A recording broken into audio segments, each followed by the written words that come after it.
let's just take a roll call to make sure everyone is, who all's here and who is not in attendance. So, Adam Lewis, Here. Tom Cry, Here. Cindy Slater, Here. Kevin Brooks, Here. Jonathan Job, Here. Ken Webb, Brandy Bishop, not here. Tim Lawson. Here. Linda Cash, Here. Brian Workman, Here.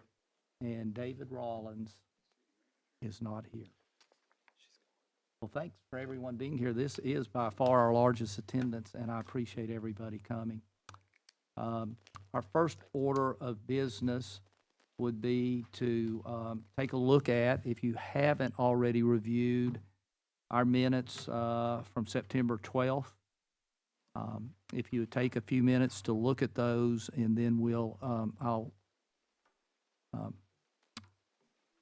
ask for a motion to accept, and we'll proceed with that. Does everybody, by the way, have a copy of the minutes? Okay.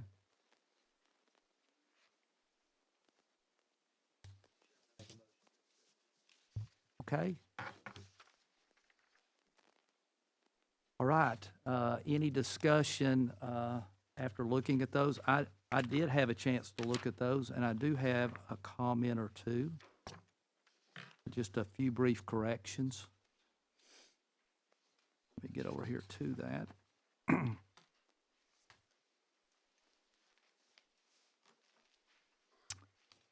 Okay, on the first page, under committee members absent, Tim Lawson. At the very end, there was an S. We could get that corrected.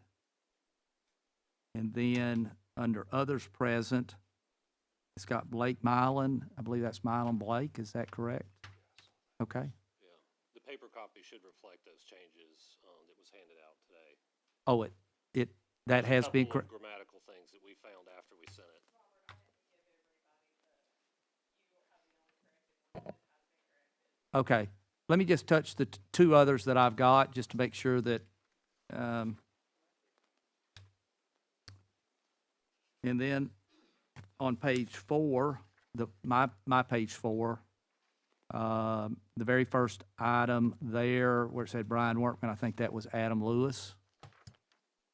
Yeah, I was about ready to say that. I said some of that, but not all of that. Okay. And then on the second paragraph where it said Matt Bentley, I believe that was Mylan Blake. Yeah, Okay. all those. Okay. Very good. Thank you for preparing the minutes. And is there anything else anyone else sees? Okay. Which page was that, Ken? Okay. Yes. Did you catch that? 2 Bs for Ken Webb. Okay. All right. Very good. All right. We have a motion and a second. All in favor accepting the minutes as corrected, say aye. Aye. All right. Our item 2 is old business, and there appears to be none. So I'll move on to item 3, which is new business. And the new business is process, timeline, and meeting dates. So, Robert, do you want to speak to that, please? I just wanted to bring up the point with the committee that based on the law that governs the urban growth boundary process, we have 6 months from when it's initiated to have a response back to the legislative bodies. The county mayor convened the growth committee in June, which means by December we have to have a response that we send back out, which means our clock is running. I've worked with staff here on securing some dates for meetings, and we're just setting them as is. They're in your packet. October 17th. Pardon me, I apologize. And 2 dates in November, I believe the 14th and the 21st. It might be the 7th and the 21st. So, in an attempt to avoid the 14th, that's right, because of the county school board. So, those dates are set. We're going to advertise for all those dates at this point, and it's, we have to make a decision. And if we don't need all of those dates or whatever it may be, then we won't have to meet. But as it sits right now, they're set, and the room is open for us for a couple hours each of those dates. Any questions on that or thoughts? Hopefully you can all make those dates the best you can.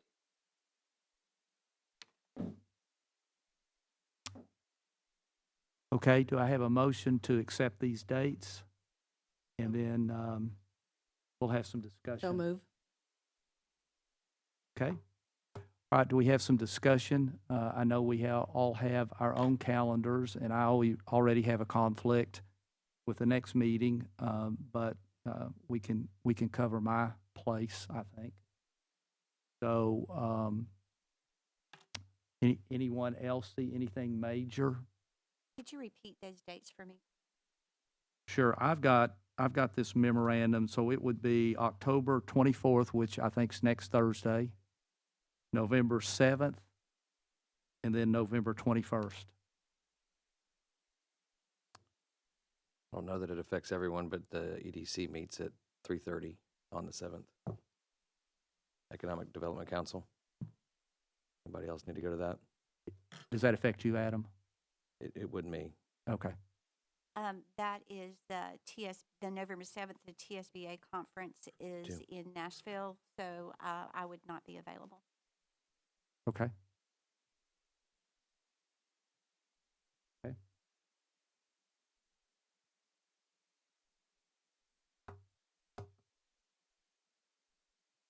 I'm technically supposed to be there too, but since that's chamber related and I'm the chamber representative, I'm assuming they'll just want me to be here. Robert, would you like us to try to get a date that we can have a quorum? Like, for instance, we've got the 7th, but maybe we could look at the 14th and then the 21st. Oh, it is? Okay. Yeah, the 21st. Yeah, it's set.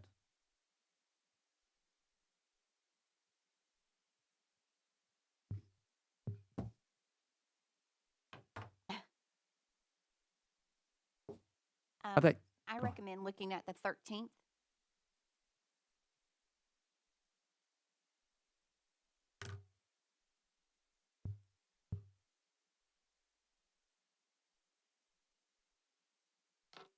okay.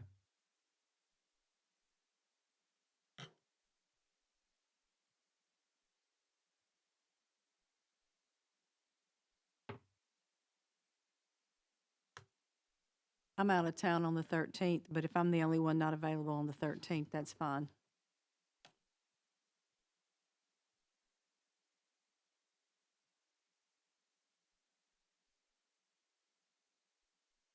Thirteenth is fine with me.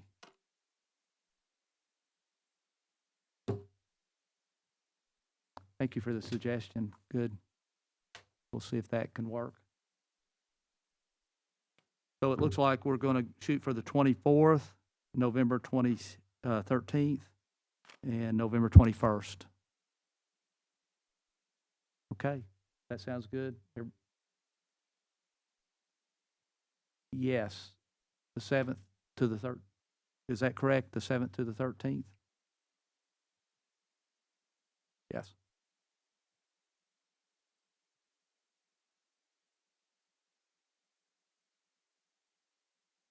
Okay.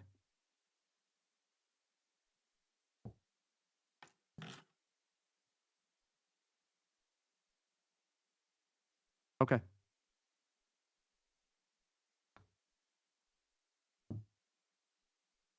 So we're going to stick with the schedule, but we're probably going to be tweaking it a little bit. All right. All those in favor of the schedule as presented, say aye. Aye. All right. All Just- opposed? Just one comment, Yes. and I know that you're on a timeline, but with so many, not being able to attend on the 7th, it would not be my recommendation to keep that date, because I think this carries too heavy of a weight to already have the number of people who can't be here to try to stick to that date. Basically wouldn't afford us a quorum probably.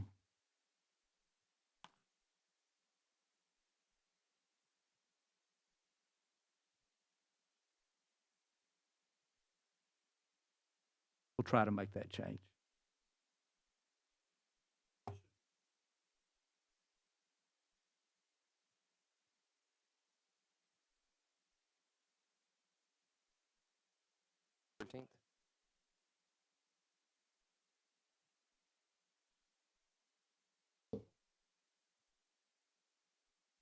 It's important. It's important not only to meet with a quorum, so we're all educated and make kind of informed decisions on this. So it's important that we try to get us all here. All right, item B, City of Cleveland's presentation on the map proposal and associated expansion report. That map was handed out at our last meeting. It's in your packet. And I think, Robert, are you going to speak to the map or Joe? Okay. It's whatever, whoever would like to explain the map to us. Thank you very much, Chair and Urban Growth board members. And at the last meeting, we went through and I think staff went through kind of a presentation as far as what the growth boundary had. I don't want to, and I'm certainly willing to, but going into every little line, but I can give you the context of why are we even having this discussion, and what are the concerns that have been brought forth. At the city, we've had a number, and it's increasingly by the month, of annexation requests that are outside of our growth boundary.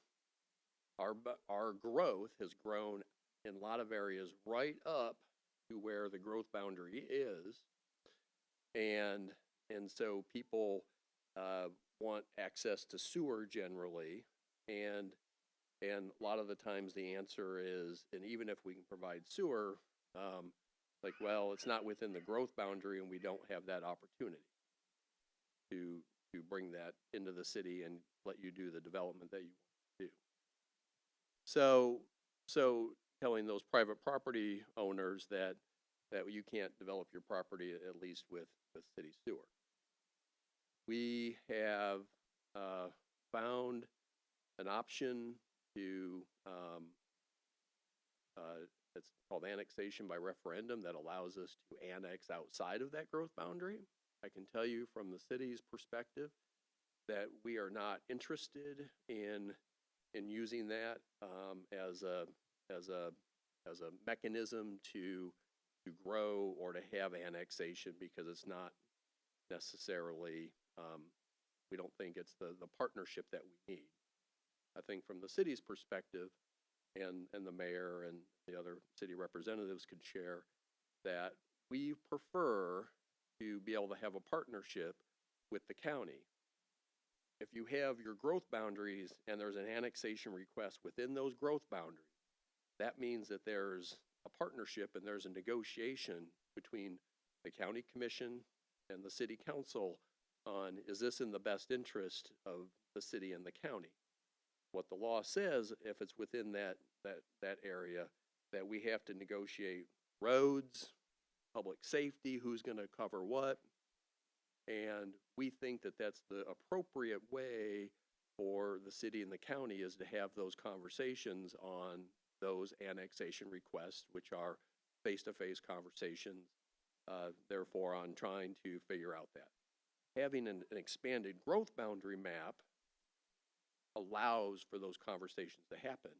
If we have to use annexation by referendum, we certainly, we're not required to do that. And there really isn't a mechanism to really even have an agreement for that. And I think, so this is really a mechanism of good public policy for the county and for the city to talk about these growth boundaries. Okay. That's kind of that's the first issue that was brought up, that why we had to, and we've had conversations with our city council and our mayor. The second issue is reacting to the growth that we've had in Bradley County, on number of people that want to move here, and we're blessed with being in an area that has that allure from bringing people from north, south, west, east of here to move here and wanted to be part of our community. One of the things is that this last year we were number one out of all the counties in the state of Tennessee in job growth, in jobs that were for industrial growth. We were number one. And a lot of those jobs are still, those facilities are still being constructed. Those people need to move here and have affordable housing that we can work together on to allow those people to come and be part of our Bradley community. And I think that we're looking to the future, the 50-year view. You know, we've done some demographic reports from some of the studies that we've had as far as growth within the city and Bradley County. And our growth is going to continue. Our geography is wonderful. Our community is wonderful. Our weather is wonderful. What we have as far as jobs and quality of life are all top notch. Our values for taxes are all very good. So that growth is going to continue. We still have, you know, and you can talk to the chamber, they expect that the Walker facility will grow over the next couple decades by thousands of employees. Right now, if you go and look at the minutes for the conversation we had at the Industrial Development Board that we had yesterday, and the mayor was there, and I think Mr. Cry was there. We went through a whole litany of that we're negotiating with a number of areas of bringing more people. Some of them are in the county outside of this growth district. Some of them are within the county or within city. And what that means are that our job growth is going to continue. We have an issue in our community that we don't have affordable housing. We need to be able to build the appropriate level of housing that's going to make us a strong community for the next 50 years, 100 years. And one of the things is being able to have access to utilities, whether it's Cleveland Utilities broadband, whether it's Cleveland Utilities water and sewer. We have some other very strong utilities. The Kauai Utility District is very good, and they're expanding and they're developing their opportunity, or their sewer and water opportunities as well. So you have this not only, we have a functional process issue within the city, but you also have this economic housing issue that needs to be addressed. We think, as the city and the city council, as the mayor and the city council voted on, is that this is the appropriate mechanism to allow that growth to occur in a controlled manner of having negotiations between the county commission and the city council, and Cleveland Utilities is certainly part of that conversation as well, and figure out what is economically viable from a growth standpoint. If you get a development that's going to cost $10 million of sewer infrastructure, and if the people that are doing the development don't want to pay for that, that's probably not in our best interest. And the city has already said no to a number of those options, right, Robert? So what we're asking is trying to fix these procedural and these future economic development, affordable housing issues in this. The third leg of this is why going up the I-75 corridor?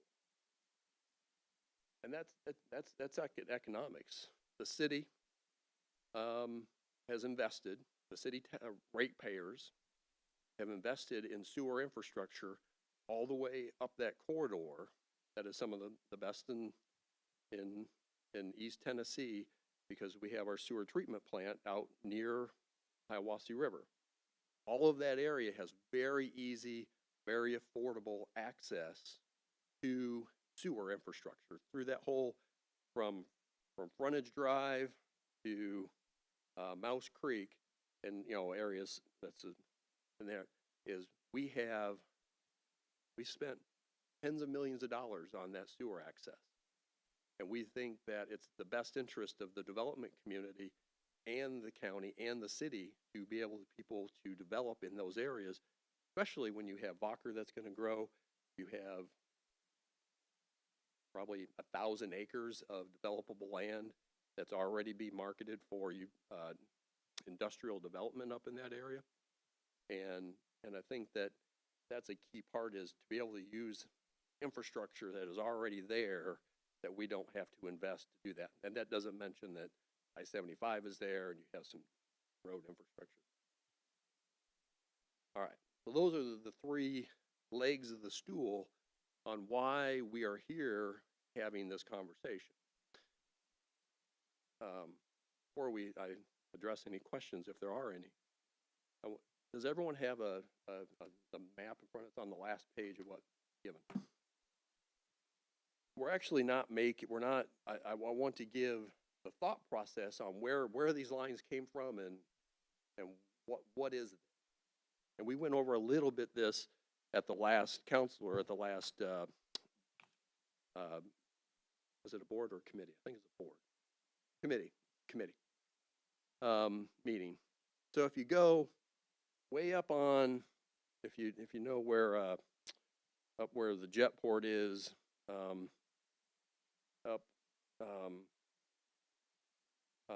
where we on Michigan Avenue, or what I can't remember. Dry Valley, I'm sorry. That Dry Valley road up there, that what we're doing, and this is about 40% of our entire map, is just following the current growth boundaries of the city. So 60.7. So what we're following is from there. If you follow our red line all the way south, we are just following what is already in place. We make a little changes down towards the south to for no real issue. Just there's I think some better lines than what were there before, and then we deviate, and so then if you get down, and I'm at the very tip of where Mr. Johnston's property is, that is on South Lee, and you see a purple line that comes out. See the purple line, that line is what Cleveland Utilities had as, and we had asked the question, utilities, like what can you serve? What's within the realm of possibility at some point, maybe not next week, but looking at the geography, looking at the infrastructure, what is the possibility? And this was all discussed at the last meeting. So from there, except for this purple line, we decided that we didn't want to encroach on the Johnston farms out in that area. So we brought it inside of what Cleveland Utilities asked for, but the reasons are more political. We felt like they wanted to be outside of some of the areas, so out there. So we went inside that to try not encroach on them. Then you're out at exit around the industrial park and out at exit 20. So most of this is just following normal boundaries, and then we just follow the Cleveland Utilities line on what they can serve in the future. So this whole north boundary, this whole red line is really a red line and a purple line together. So we're just following exactly what Cleveland Utilities can do and for what they see as their maximum district. And we take that all the way up to that I-75 corridor up to the sewer treatment. And you see, and it wraps around a little bit and comes down a little bit. Now, Cleveland Utilities lines, and now I'm up by Lauderdale Highway. Cleveland Utilities, they can serve what they can serve. They can actually serve right up to the city of Charleston, which they already have an agreement to serve with and do some serving there. We were trying to be respectful of the future growth of the city of Charleston. So we made a decision with our elected leaders to bring that line and to give Charleston enough buffer area that if they needed to grow in the future, that they certainly had that ability to grow and to do that. So that's why our line deviates from the engineered line, which is what Cleveland Utilities can provide sewer to. So we come down, and then you see that we've gone full circle. So to summarize that, what we've done is we matched most of it with just what is there now on the south side. And maybe a question is, why is that? Is because Cleveland Utilities, because of the geography and the different watersheds and also the interaction with the Coy Water District, which is out in that area, they can't grow that way. We have technical issues that we can't, so we'll just keep the same boundary. Then we just take the boundary that city didn't have anything to do with. We let Cleveland Utilities have their engineers, and I believe you had consultants, Craig, on that? That is correct. So the consultants outside of Cleveland or Bradley County, they looked at it and said, this is the line of where that potential growth is. Then you get up to the Charleston area, and we brought it back as far as we could from Charleston to be respectful. So again, to summarize, we had practical issues of doing annexations and growth every day. So we were talking every couple weeks on these issues, and we've said a no to a number of them.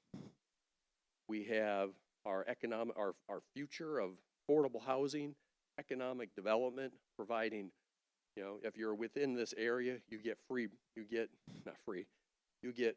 Cleveland Utilities will provide broadband to those areas at some point because you're within, if it's within the city, if you annex in. That's correct. And then you obviously have access to water and the sewer facilities. So there's a lot of benefits for people that want to live in those areas. And then the third one is, again, reiterating, summarizing, that we have tens of millions of dollars in infrastructure already on the I-75 corridor that as a Bradley community, we should put to the highest and best use and not just let it sit there in the ground, as we need to be able to use it and to maximize our utilities. And then I went through the boundaries, and that's really why this has come full circle. And talking with our elected leaders, talking with our professionals, we didn't really have any conversations with Cleveland Utilities, but we asked them and their consultants to come up with the lines, and I'm happy to address any questions, or you guys can start having conversations on how you want to move forward. Okay, Joe, thank you. I guess we will open it up for questions to you. So if you'd raise your hand, I'll recognize you, and you can have comments or ask questions. Okay, Adam? You mentioned you've said no to certain requests. Of 100% of the requests that you've gotten, what percentage would you estimate have you said no to? I don't want to speculate, but we could probably get get some information together on, I don't want to throw out a percentage, but there's been a number one, most of them have been on the south side of the community, Robert, that have been out towards down, Dalton, Dalton Pike, and that's where most of them have been. So, I mean, even just a ballpark that I won't hold you to? 10 to 15%?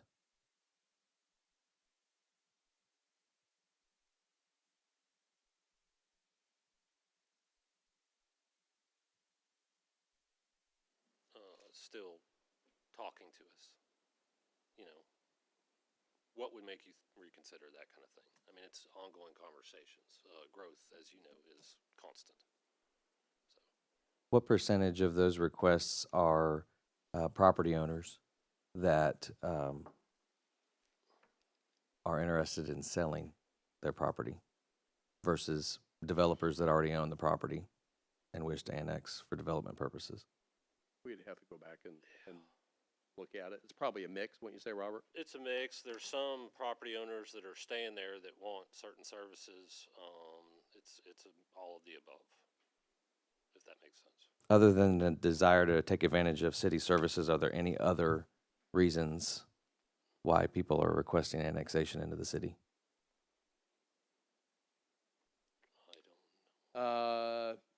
I don't want to speak for them or speculate them. I know they have the private property rights to make that request, and we don't ask why or anything. It's not really just a private property issue. Anything else? I actually have multiple questions, and my apologies, this is the first one that I've been able to make, but I have a couple of questions. One is being, you know, the same that Adam asked about the reason for the boundary change and the request for annexation. But is there and I would say that I don't want to be political, but I'm sure this will get there. Is there a reason that the utility services from Cleveland Utility can't be expanded at owner's request if the boundary lines don't change? Is there a written agreement between ownership between Cleveland and the city council, or is there a reason that that can't be negotiated with the boundaries that are in place now? That's our written policy and ordinances that we've had in place for a number of years. So what is and you're talking about the benefit for landowners, if we're talking about access to utilities, why can't there become an interlocal agreement that works between residents in the county and residents in the city that provides the same services for these owners? And then in addition to that, with all of this, it costs a lot of money. So what is the actual business plan that's applied to creating the funds for laying the lines and doing all of that? That's one question. And then another question, is there an alternate plan laying side by side for the building of schools, roads, ambulance access, all the other pieces that go into that? I'm very reluctant to say, let's go ahead and do things like this if I don't see a comprehensive plan, because without a comprehensive plan, you get chaos. And then you're trying to dig for money and because you are absolutely correct. The growth is here. I don't think it's going to stop. And I think that that those are just some of my questions that I have. And maybe I'll try to address it. If I miss one, remind me if I miss one. You know, I think that's I think you make the point of pretty much what my opening salvo was, is as far as the negotiation of the roads and infrastructure and all those things. That's why we have the legal ability that we can go and do these annexations without the county's approval. We don't think that's good public policy. We would rather sit in a room with Cleveland Utilities, the county commission, and say what's in the best interest of the Bradley community, and negotiate who's going to take what roads, who's going to serve this from a public safety standpoint, We need to talk about schools. We can talk about schools, all of those things. And that's really what the driving force of this is to have a real conversation and continue the conversations instead of the city going out on its own and just doing annexation by referendums, which doesn't make sense. Is we think it's purely a negotiation and finding and arriving at the right decision between Cleveland Utilities, the Bradley County Commission, and the City of Cleveland for what, because we don't pick which properties, the properties come in. There may be one that's way out that's cost prohibitive. It just, we have issues in a lot of those instances that we're not in a position to provide fire services or police services, and we're gonna say, and we have, right, Robert? Yes. No, and some of those are just, and I think Robert's saying is, some of those are just phone calls, and Robert just says, we're not able to provide trash service, solid waste service, all these things, and we just say, we're not interested. And because it's just not economically feasible to be able to do that. So, so I think that was your middle question, and are there other pieces of the question? You know, the finance side of it, because I know very definitely with annexation and with growth in general, you're looking at having to produce tax revenue to pay for services, which is logical to me, but maybe not to everybody. But in the business plan, when the properties are within the boundaries that are drawn, so until that property is annexed, then there is no tax base, and please correct me if I'm wrong, but there's no tax base coming to the city. It would still remain in the county until the property is annexed. Yeah, there's reverse arguments, or so the evaluation that cities have, and this isn't a City of Cleveland issue, this is a municipal organization all across the country that we have to work through, generally working with counties, is certainly there's value. Yes, if we annex, we get some property tax value out of that. The goal is to just be able to pay for those services Correct. that those residents incur for that. But the other part of the question is, if that development happens without it being in the city, we still have to provide services, because almost every single one of those people will work in the city. They will go to the city parks. They will go to there, and we provide services to there. We think it's a matter of good public policy that we try to make sure that our infrastructure inside the city is an infrastructure for the next 50 years, that we can actually support all the businesses and there. If you have people that are not paying taxes into the city, then you run into issues where your infrastructure degrades, your public services degrade, and we're just looking for value on both ends of whether to annex and not annex, and sometimes it just doesn't make sense.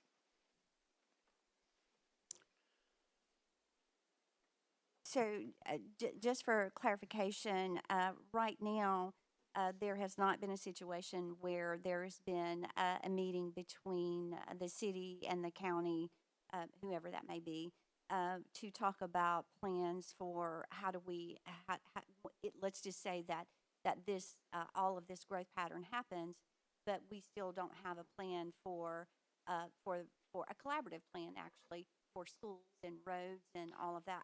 I struggle with not having a plan of what does the future look like when you're looking at expanding the boundary to the stretches that we are. And part of the, and I certainly don't want to speak for the Mayor Davis or the County Commission, is is that that's part of that you can't to do because there is a county master plan that was out there that was done 15 years ago, 13 years. So there is a plan out there. Mhm. I don't think the county Right. has adopted it, which you could adopt at any time. But, so there is a plan 13 years old. But I think part of this discussion is, once you know where the growth areas are, and we've already committed and we've already budgeted for to do a master plan with Bradley County, once you know where the boundaries are, then you can plan for what the growth levels are. This is the opening decision, and then you figure out, well, how does this work? And as part of the negotiation and the conversation to figure out a lot of those issues. So I think we've, as far as the next master plan, I consider this the first step of that master plan. Do you have any agree with that? No, yeah, we have to set the border of what we're planning for, and that's what we're attempting to do. Number one is set that boundary, what's the city, and then, it's this percentage or whatever. We look at what's within that. It matches relatively close to what the MPO considers the urban growth boundary. The MPO has a 2045 regional transportation plan that talks about road infrastructure Right. needs based on population projections. Those are all things that we already do have that'll be used as we continue to plan with our county partners to go forward. And I think this is my one of my last things with so could you tell me the percentage or the completion rate within the current boundaries that we have, where services have been and are laid, and when that would finish within the current boundaries? I just want to make sure I So, understand your the- question. I'm not the- fully understanding your question. The current growth boundaries that we already have. Okay. I know that there has to be a service plan of completion of when that will happen. What percentage of that is completed at this point?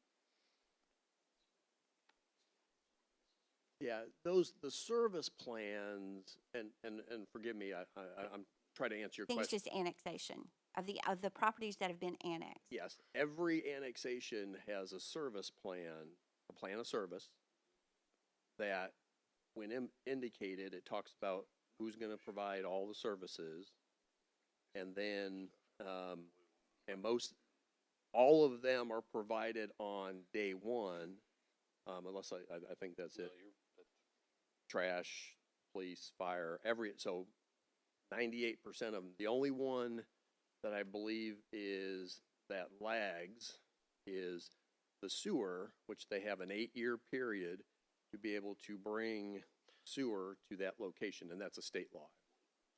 I only know of maybe 2 annexations where that's not been completed at this point. Maybe there's a few more, but not many. It would be a fractionally small number. Thank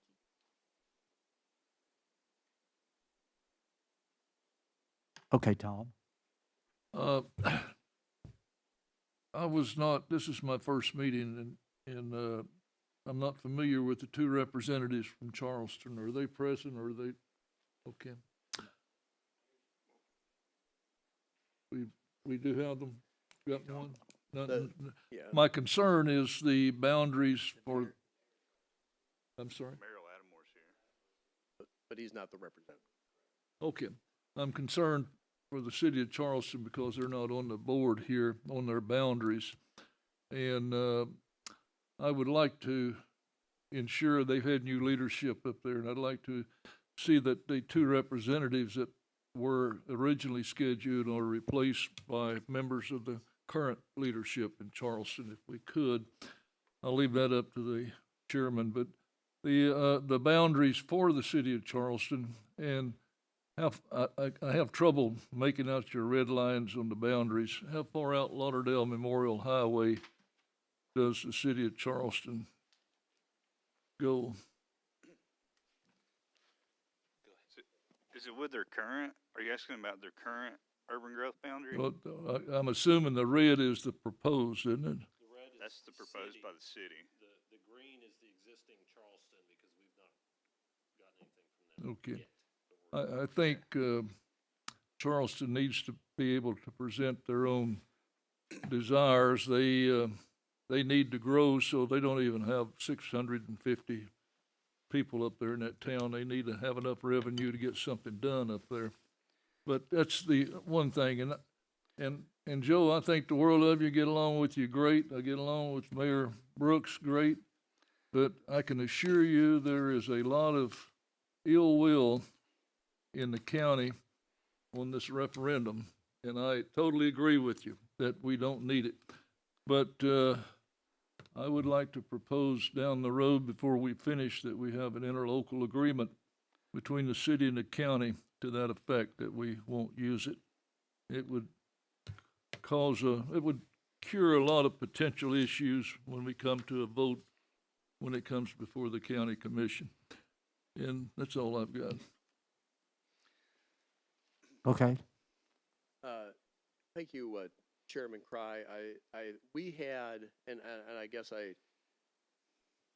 not knowing that Charleston had reached out to,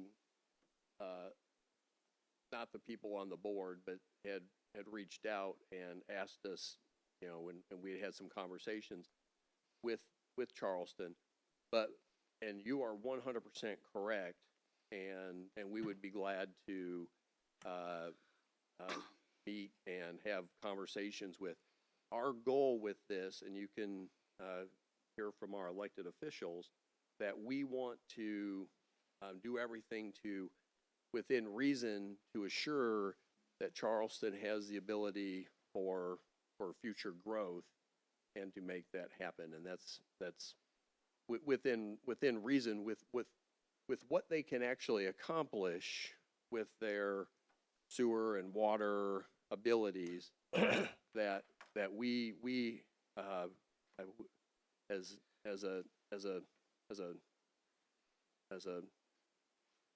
a sister community, is we owe it to them to allow them to have their future abilities to go. Councilman Webb, who is from Charleston, I believe, has been an advocate of making sure that we allow them to have their control. So we will, I think, want to have, if they're interested, to have conversations. And certainly, I believe Ms. Bishop was the representative, and certainly we would hope that they would reappoint someone and have some dialogue with this group and try to work on it. Thank you very much. I totally agree with your statement, and I think the city of Charleston would be very interested in participating. I haven't spoken directly to them on the issue, but the boundaries is what I'm concerned about, because they need to grow up there so they can get some government grants and things. Yes, And that's a big issue. Thank you. we agree. Anyone else have any questions or comments? I'm just have one more comment, and this is what we proposed. If people have some modifications, we're certainly in no way saying, well, this is the best map and this is what it has to be, and leave it, take it or leave it. Is that if there's good faith conversations about either adding to it or taking it back, I'm not speaking for our appointed members, but from the administration, that we're certainly open to amendments to that and having a dialogue over the next couple weeks. Okay. Aaron? Thank you, Mr. Fivers. You took the words right out of my mouth. I was just about to say, now's the time for discussion, for amendments, for changes, for growth or reduction, or all of the above, or any other in between. But I would have to say, I'm grateful for the comments of my colleague, the chairman of the commission, and I understand the spirit of intent on the interlocal agreement. I think we should have interlocal fire agreements, but that's a whole nother, I totally agree. it's a whole nother conversation. since my house is next to Station 10 and they can't respond. Um, but I can't not address the situation of the desire to have an interlocal agreement against the referendum annexation when it was this commission that voted 3 times to not allow annexation that was brought forward by property owners. The fundamental American right of property owners to say, I would like a change, whether it's zoning change from FAR to whatever. It wasn't anything other than just people asking for a change. And that is why the discussions of what are the other alternatives for these Americans who choose to do what they want with their land. Thank you, Mr. Chairman. Thank you. Yes, ma'am. Joe, I have a question for you. I know when you first began talking, you talked about the property down on South Lee Highway that belongs to the Johnson family, and the decision was made not to approach on that property. I have to believe, as I look at this map and I see all of the red going up Eureka Valley, that there could be large landowners, probably not as large as the Johnsons, but large landowners in that area that also would like to not be included in the red. So do you see having future conversations with other property owners to exclude them from the urban growth plan? And that goes along with the conversation is that we are not set in stone. This line was set on what Cleveland Utility can provide utilities to in the future.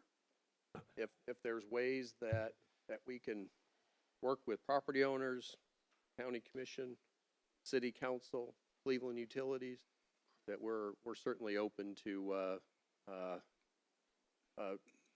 requests that makes sense.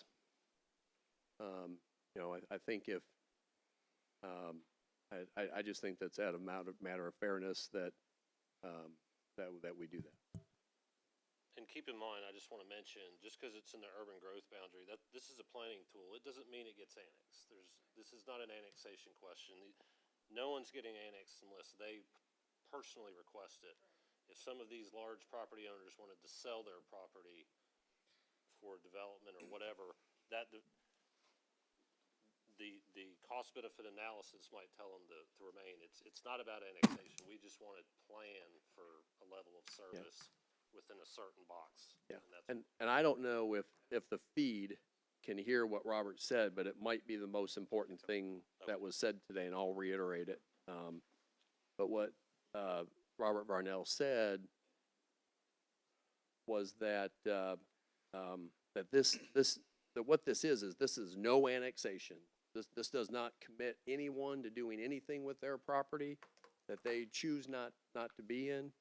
If there's someone that came and said, hey, we really don't want to be a part of this, it might be that we can't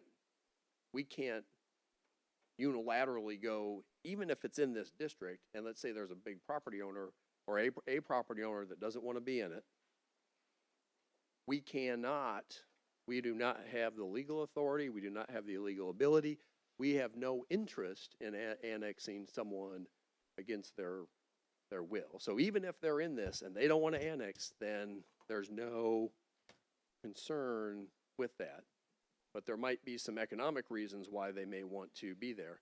It probably increases your property values, probably, or ability to sell in the future if you wanted to, and some other issues with that. But going back to Commissioner Slater's comment is that we would certainly welcome any feedback. And if I could add one more thing, and I think my voting record shows that I am for private property owners' rights, and I will always support what a private property owner wants to do with what the law allows every time. But I think, you talked about the county commission and the city working together. I think by expanding the urban growth boundary, that it enables more contiguous annexation instead of non-contiguous annexation. And so therefore, the county doesn't have a say when it's contiguous annexation because it doesn't have to come to us. Only the non-contiguous annexations come before the county. I'd like a little clarification on that. It's my understanding is working at the utility, and correct me, Joe, but this boundary, urban growth boundary affords conversation between the city and the county. And I think in our first meeting, that you and Mr. Cry had the conversation that I think I heard 6 times annexation was brought up within the urban growth boundary and the two bodies work together. And I heard that you all consensus came together and you both worked together to approve those. Is that correct? As far as I know, every one that we've asked for has been approved. So, but what Ms. Slater brought up is right now, I understand it really doesn't matter if anybody with property can come to the city and by referendum, they can request to be brought in, whether they're in the urban growth boundary or not. Is that correct? If they're, Say the question again. if, I just if wanna they make are sure. not in the urban growth boundary, like Dry Valley Road, okay, they're not in, anybody in Charleston, anywhere can petition technically to the city of Cleveland to be brought in, be considered for annexation. That's correct. Okay. But if they were in the urban growth boundary, that could not take place. And then you would, as I heard you say, you would have conversations, that would force you all to have conversations and work together with the county to provide services. Is that correct? With an extent, is it forces a conversation with the plan of service, it forces a conversation between the county commission and the city council, Cleveland Utilities, the sheriff's department, the police department, the fire department, both fire departments, is all those people technically would have a seat at the table to figure out what's in the best interest of their organization. So it creates the dynamic that is the most healthy for the our Bradley community for moving forward. But if the property adjoins a piece of property that it's already in the city limits, there's no discussion with the county. From a staff level, we have discussion on every annexation. Adam and But I- it doesn't come to the county commission. No, that's correct. If it's contiguous, it doesn't come to the county commission. And the technical reason is because the provision in the state law is obviously for non-contiguous. But I think from a public policy standpoint is because if it's contiguous, your roads already connect, your public safety services are already there, and it's the orderly way which you have in the technical municipal field, you would have good growth, which is stacking your properties. And I'm trying not to say smart growth, but it's really the appropriate growth, and that's why there isn't a conversation. It's a private thing, is because the roads are already taken care of, public safety is taken care of, and that's why the state legislature. Now, if you go out and you're not contiguous, then you have issues that people are driving on county roads to get to a piece of property, and the county still has to take care of the wear and tear on them.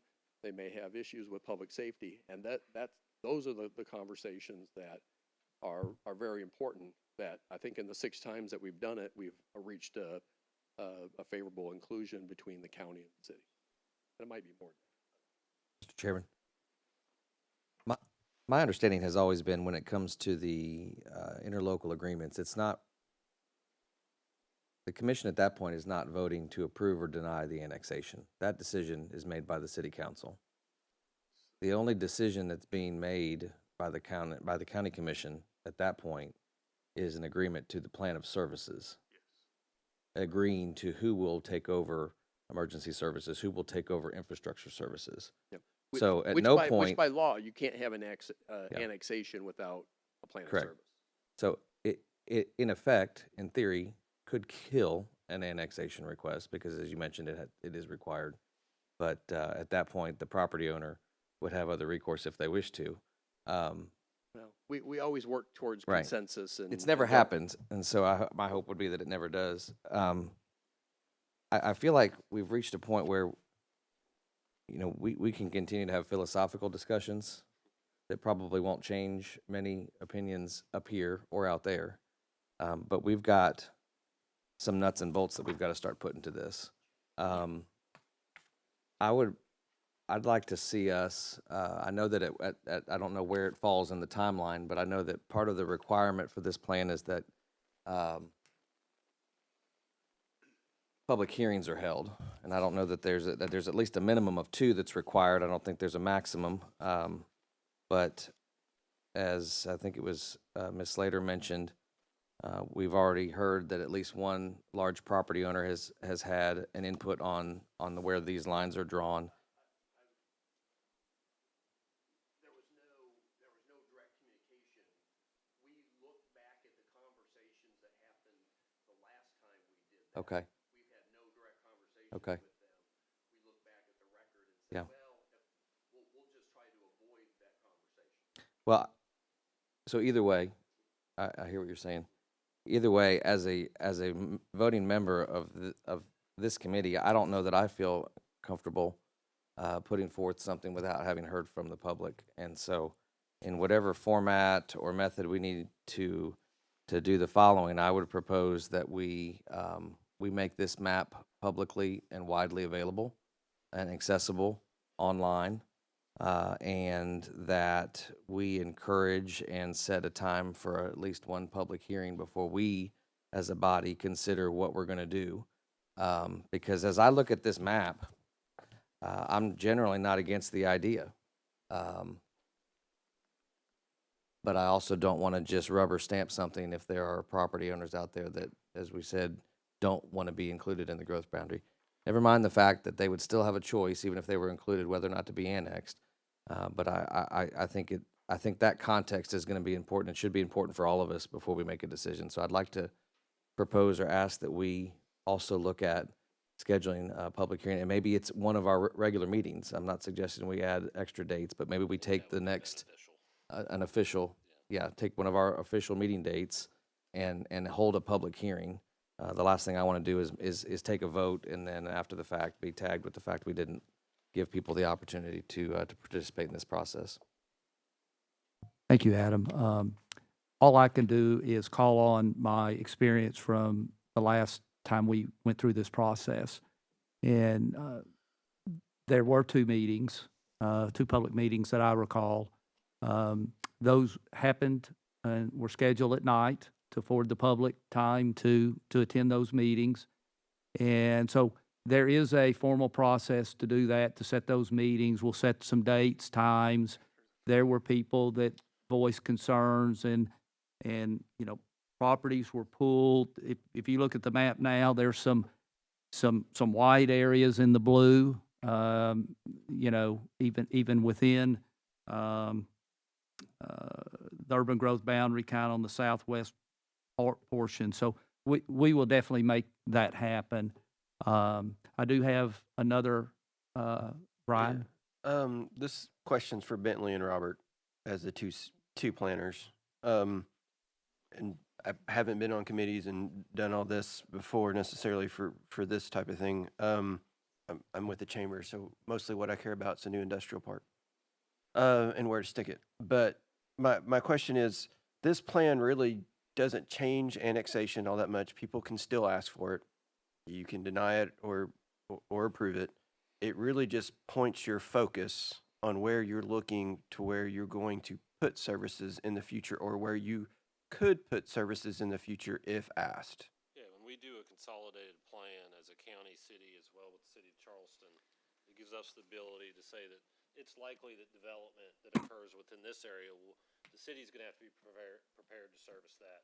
The county's gonna have to be prepared to service this, et cetera. So, it's a tool for us in planning more than anything. And when we talk about industrial parks and that, it's what's called an urban level of service that's required. And that's all the things that the city provides. That's, the last, amendment to the urban growth boundary was for the industrial park. It was specifically for that and that alone, pretty much, in the airport. So, to your point, yes, from a planning perspective, it helps us, but it's really nothing to do with annexation. It's preparing our county for the growth that we see coming. Well, it's really supposed to be where you can annex and where you can't annex. Well, that was, Until the referendum, that law's been in existence since the 50s. well, I know, but they took away annexation by ordinance. Right. So, I guess, my question is, and this, Joe, you might know how the law reads better than I do. Once we decide on Charleston, Cleveland, on those new urban growth boundaries and how they're changed, if we designated everything outside of that as rural, would y'all still be able to do the referendum annexations in that rural area? I would have to study that.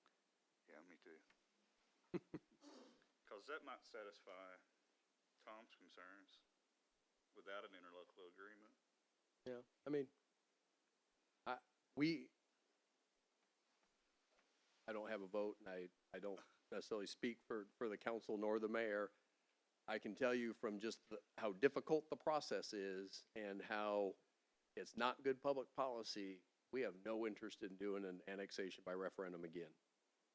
So then back If to my this gets approved. back to my original question, if this was the planned area going forward and everybody agreed to it, then Bentley could go on his idea of where to plan county growth. Charleston could go on their plan with where they're going to do Charleston growth, and the city of Cleveland could plan, and then everybody stay in their lane. Yeah. And everybody would agree to that. And if that were the truth, then along with what Mr. Kreis said, would everybody be willing to sign off that everybody agrees to stay in their lane for at least the next 10 years? Yeah, I mean, I can't speak from that's a legislative question from the bodies that, from each municipality and the county. So I think it's a reasonable thought that we should consider, state law dictates all sorts of things that we can do, and there's a lot of tools within it for us to use, and I'm not just saying from a city perspective, it's, so that is one of the tools that we used, based on the conditions that were outdated. And so if the conditions are up to date, it's very likely that we would not see that as a necessary tool. Okay, so then, I mean, to go back to what Dr. Cash said, then everybody can start to really plan out. That is what our driving force is. One really, really important question, and Chairman Mullenax will chime in on this. The reason that, as far as the rural and as far as the concern with, is Cleveland Utilities has no interest or probably even capability of going past those lines that are on those things. I think you guys looked out 50 years. We're not, that it's not practical or feasible for the infrastructure you have.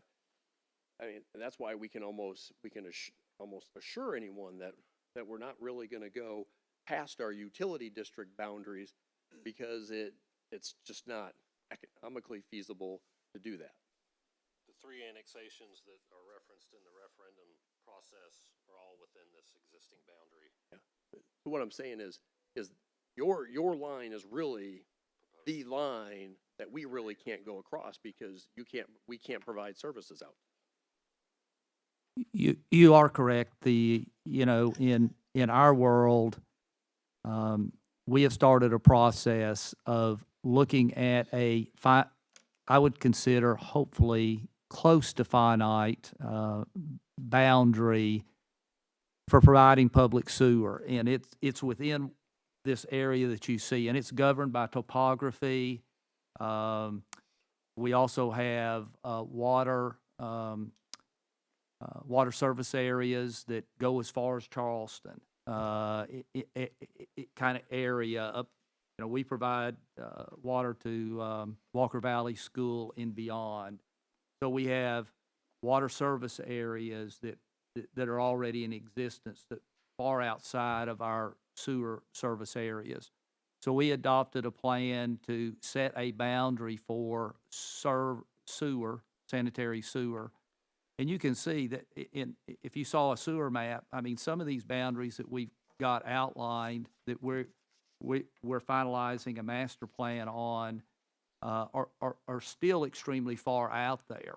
And there's a lot of investment just to get those out there. So, but it has defined a boundary and that was internal discussion. Somebody's got to come up with a boundary for planning for future and the growth that is coming daily and weekly and requests that we're getting. And, so we established that with our consultant, and it's very close to where the city's boundary is. They kind of chose roads. We chose hilltops just because of sewer drains downhill and some.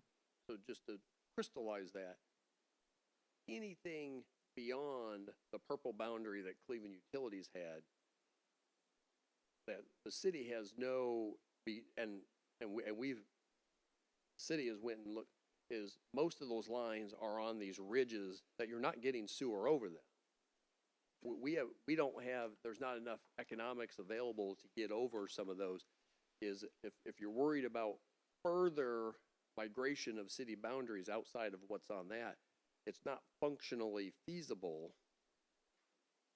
as far as we know it with the technology we have today that you would ever go past that. So as far as whether it's a rural boundary or whether it's interlocal agreement, is we just don't have the ability to or have the mechanism that people can provide sewer and I think what Craig said, it's also water. It's not in their water bound district, so that creates problems as well. That is correct. So, any other questions regarding the map in this particular topic?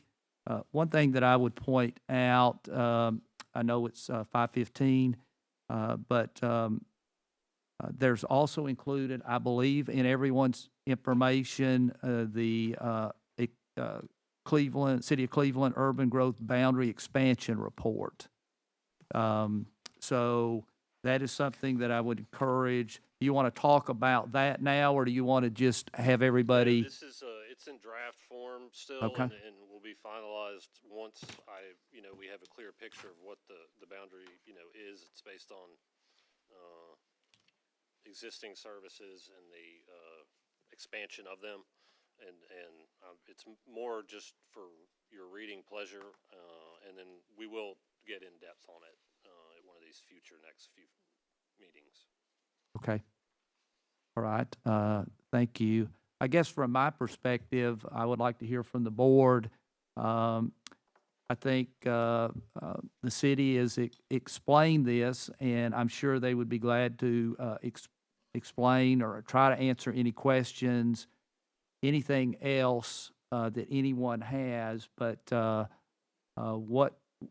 okay. Once again, we've heard, and we've heard it before, but I think the most important thing that we've heard here today is that this is not an annexation tool. It is a planning tool. And as Dr. Cash said, other plans need to be developed, but it's difficult to develop those plans if you don't know the area that you're developing them for. So I think it's just very important that we all leave here with the understanding that it is a planning tool, not an annexation tool. And once again, I would add that in the state of Tennessee, we no longer have forced annexation. The only way property can be annexed is if the owner of the property requests that annexation. Thank you, Rick. Thank you, Ken. So,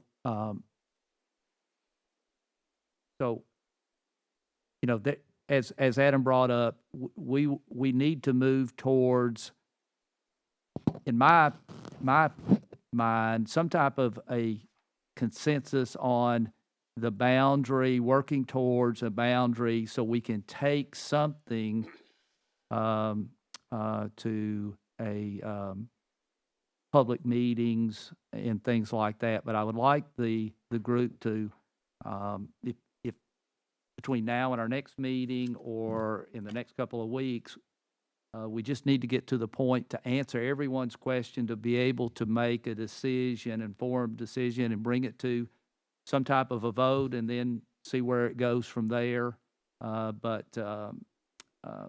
We've got it. We've got a proposal. It's laid out. I think it's been explained, hopefully pretty well.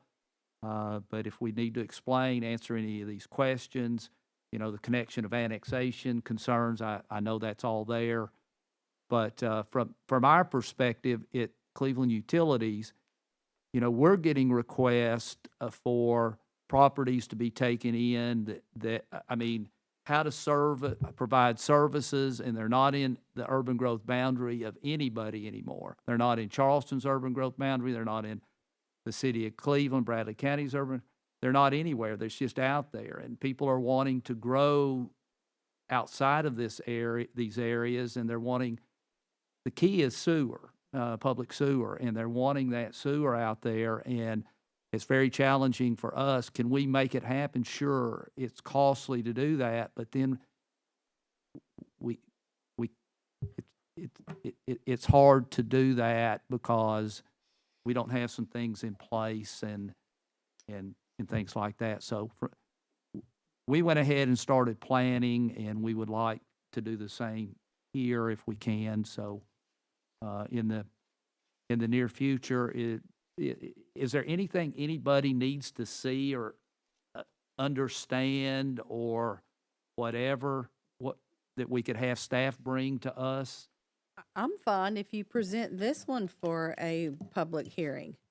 And Okay. let's hear what the public has to say. I mean, I don't know that it's a good use of our time to redo this map that you have provided, and then we hear from the city, and the city wants it, or we hear from the residents in the community, and then they want it changed again. Why would we not just present this and hear what the residents have to say in a public forum? I think Bentley and I are gonna try to get with the city of Charleston and make sure that they're included within what we're presenting, and that's, Yeah, yeah, that's what I was fixing to say. yeah. So, but otherwise, Yeah, I wouldn't, other than if Charleston wants you to do something different, I wouldn't spend our time changing this till after a public hearing. I have a follow-up to that too.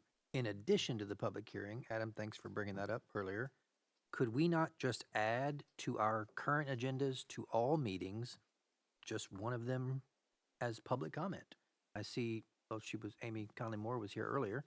They're all technically public meetings as advertised. It's just but if we had it on the agenda as a moment for the public chairman, hearing.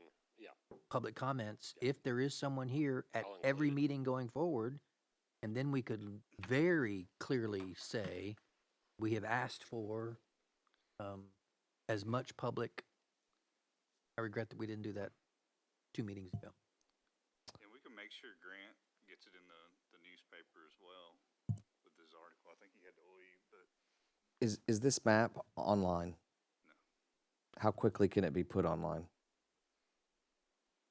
High quality PDF, zoom in to street level. Yeah.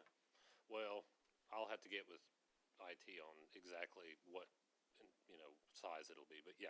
I mean, that first of all would be something I think is going to be helpful for us because We could although we saw a probably- larger version, you know, I know general street names, but yeah.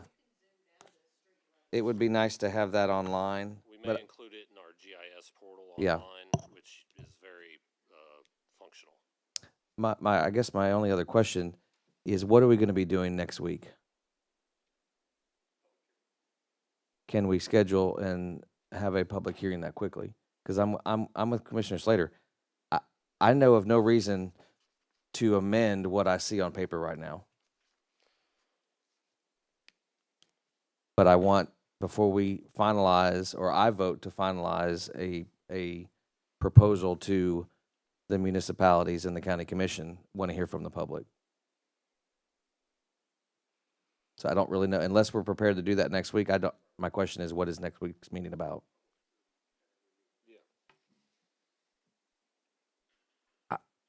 I think it would be good for the committee to not finalize this, but to agree to proceed with the plan that's been presented and take it to a public meeting, so at least they know the committee's understanding of the map as been presented. A draft plan or something like that. We would have the ability after a public hearing to make changes before submitting to the municipalities and the county? Exactly. This is Okay. just all still a work in progress, but Well, I then, just, yes. would it be appropriate to make the motion that we accept this draft as a committee for the purpose of moving forward with a public hearing at our next meeting? I would entertain the motion, yes. Okay, I have a motion and a second. Do we have any discussion on the motion? Could I amend my motion? I would like to give Charleston the opportunity to be included in this. So the draft would need to include their input and their request as well. So is our meeting next week going to be to discuss Charleston's input? Charleston needs to come next week with their input and be able to speak to it. Yeah, well, like Rob said, we'll get with Mayor Lattimore and come up with a plan for up there. But they also need to get their city council together to appoint 2 new members to the board because they have no representation right now. It's actually just one, Okay, and it's by default it is the Charleston mayor okay. unless he chooses a designee, and the designee would have to be approved by the So he's on it right now. Charleston Commission. So He's on it right now. by default, you could Okay. join us right now. Is there an opportunity to ask the state for an extension on submitting the plan? I am not aware of that. I'm going to defer to, It's just written that you've got 6 months, and I don't believe there's any, I think it would take 6 months to get an answer on that question. That's 6 months not to submit to the state, but to submit to the municipalities and the county. We have till the end of December to give something. to those bodies. In existence for 26 years, they've not extended that period. I guess maybe it's just me, but I feel pretty ill prepared to move forward to making decisions and to submit something to the municipality feels like basically we're just not ready. Maybe after the next meeting we'll have more clarification, but I just feel like without having public meetings under our belt, and so then in December we would have to submit, and it feels pretty up in the air, I guess, with not having some of the input from the community as the landowners, as well as being thoroughly informed, in my opinion. And part of that is my fault for not being able to be the last. Dr. Cash, I can assure you that once we get to the end of this, And we get the input, at least based on my experience last time, and there is a lot of input from the public. You know, the process will get to the point, just like at the Spring Branch area that finally got approved. There was a lot of work to go into it, but we got to that point where we took the final vote at the very end and recommended it be sent to, and keep in it, mind, Chairman, that the yeah. annexation laws in Tennessee were completely different the last time we That's- did this. I mean, there was a legitimate different, feeling. This isn't, you know, focused on that, but before, it used to be. That's what it was for. that's correct, but, so, I have a, So quick question, I don't want to rush this, but I want to move us towards actually making some progress. Can city and county staff, in conjunction with Mayor Lattimore, in a week's time, come back next week at our scheduled meeting with an updated, I guess it would be draft 4 of a proposal that would include Charleston's request as well? Okay. I think that's feasible. Then I think that if that's the case, I would withdraw my motion and be prepared to make that after we've heard and seen Charleston's request next week. is that acceptable with everyone? Okay. Okay. Yeah. Sounds good. Yes. It would be, we'd have to agree on the draft. That is correct. Okay. If, it would be, I would recommend, like we did last time, it would be an evening meeting to afford more people to come, you know, if you, 4 o'clocks don't work, okay? So the next meeting would be the 24th. And you'll work between now and then to do what Adam requested. And, we'll look for, seeing if the room's open on the 13th of November. Is it- I will follow up with everybody tomorrow on that date. Okay. Yes, thank you. Is there any, let me look, see if there's anything else. Is there anything, any other comments, any other thoughts from any members? Okay, do I have a motion to adjourn? Do I have a second? All right. Thank you for, everyone.